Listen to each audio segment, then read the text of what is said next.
জামাত ইসলামী বাংলাদেশের নাম বললাম, অনেকের মন খারাপ হয়ে গেল। আর ভাই একটা দেখান তো যে এরাও আপনার মতো চাঁদাবাজি করে খেয়েছে।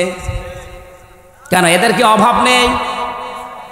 এরাও 15 বছর আপনার মতোই তো নির্যাতিত ছিল, আপনার চাইতে বেশি ছিল। আমি জামাতের একজনের পেয়েছি 313টা মামলা, তার আপনারও মামলা আছে 517টা পর্যন্ত আমি মামলা পেয়েছি এদেশে একজনের। আমি মাঝে মাঝে ভাবতাম আল্লাহ 365 দিনে বছর শেষ, ওই এক একটা মামলার জন্য একটা করেও হাজিরা দেয়, 517টা কয় বছর হাজিরা দেবে? আমার মাত্র 2টা মামলা, তাই আমার হাজিরা দিতে দিতে জীবন শেষ হয়ে যাচ্ছিল। যদিও আমার মামলা এখন প্রায় সব খারিজ হয়ে গেছে। রাষ্ট্র আমাকে ঘোষণা দিয়ে জানিয়েছে যে আপনার সাথে এর কোনো সম্পৃক্ততা পাওয়া যায়নি, আপনি নির্দোষ। আমি যদি নির্দোষী হয়ে থাকি 2 বছর 3 বছর আমার জীবন থেকে কেড়ে নিলেন, ওই জীবন সময়টা ফেরত দেন। হাসিনা আর যাই করুক না কেন, এই 3টা বছর অন্তত যে জুলুম করেছে, আমি খোলাখুলি বলছি, আল্লাহর কসম, কোরআন আমার সামনে, আমি কিন্তু জেলখানায় 20 সালের শেষের দিকে গেছি, এই 23 সালের শেষে বের হলাম 24 সালে।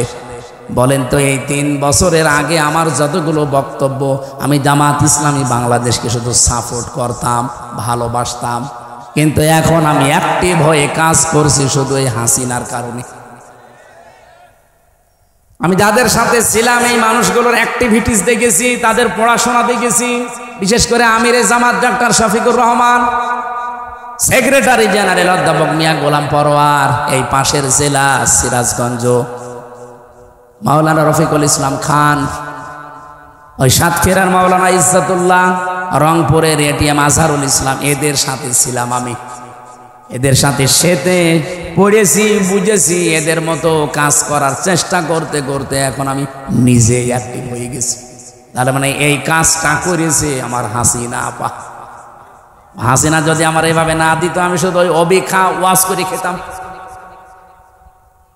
ওই যে কাবিখা আছে না, কাজের বিনিময় খাদ্য, আর আমারটা ছিল অবিখা, ওয়াজের বিনিময় খাদ্য।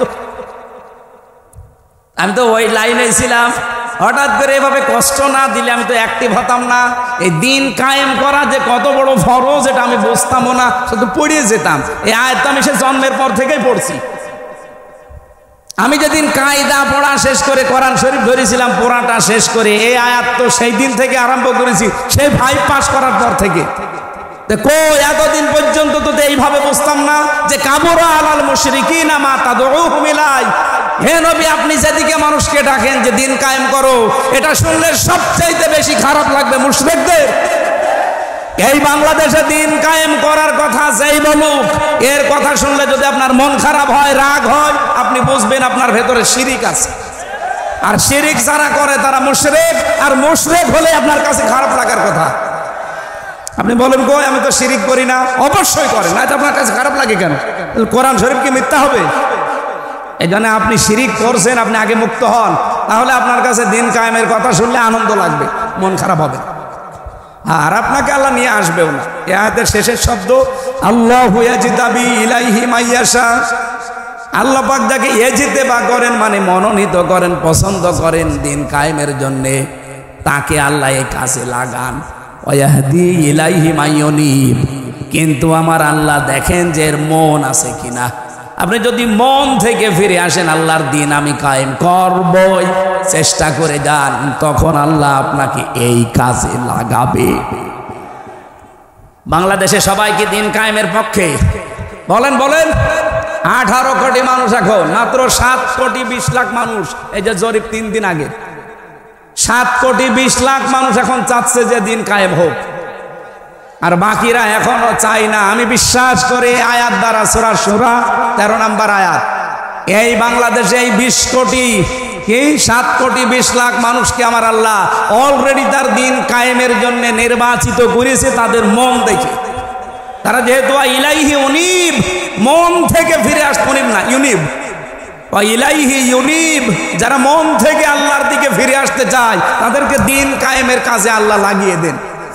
আর বাকি এখনো যাদেরকে আল্লাহ নির্বাচিত করেনি, পছন্দ করেনি, তারা আসতে পারে নাই।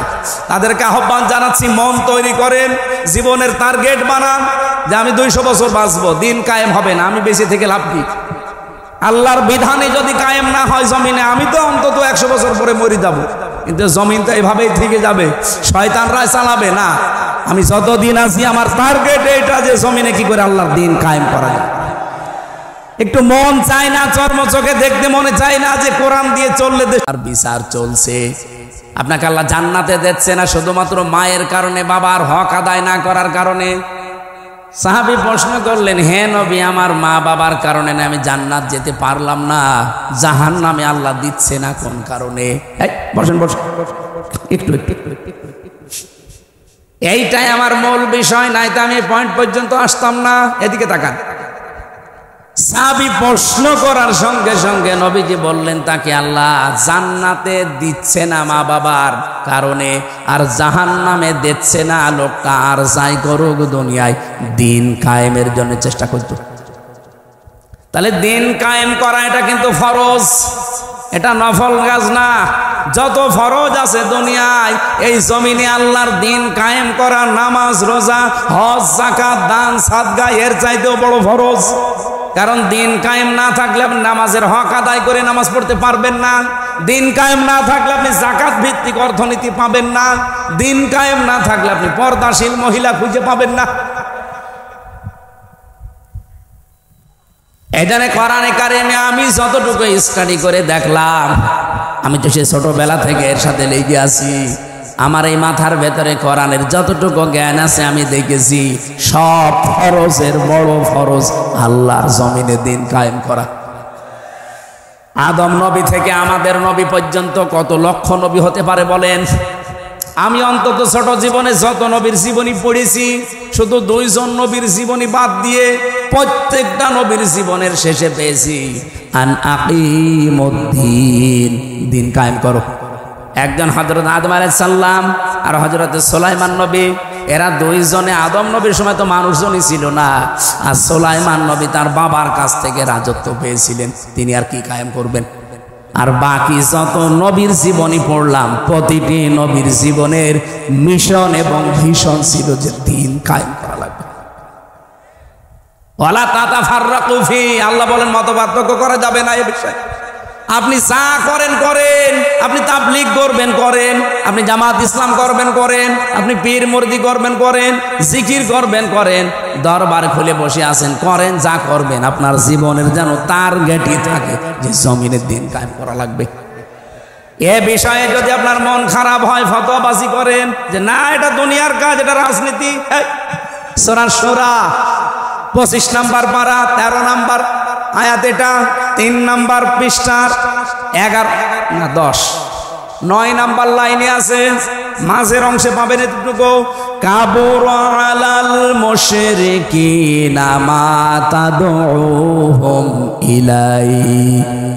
আল্লাহ পাক বলেন, হে নবী আপনি যেদিকে ওদেরকে ডাকেন দিন কায়েম করো জমিনে, এটা শুনলে সবচাইতে বেশি মন খারাপ হবে তাদের যারা মুশরিক।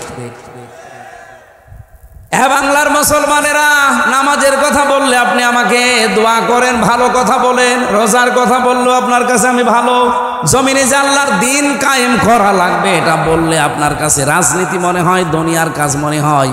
আপনি বিশ্বাস করতে পারেন যে কোনো কায়দায় আপনার দ্বারা মনে হয় শিরিক হচ্ছে। শিরিক করলে মানুষ যেহেতু মুশরিক হয়, আর দিন কায়েমের কথা শুনলে রাগ হবে, মন খারাপ হবে, খারাপ লাগবে কাদের? মুশরিকদের। বলেন বলেন, এ বাংলাদেশে দিন কায়েমের কথা বললে আপনার রাগ হয়, আপনি কি মুশরিক? বলেন। আমি তো স্টেজগুলোতে এসে আমার বাবার আইন কায়েম করো বলি না, বলি আল্লাহর বিধান কায়েম করা লাগবে।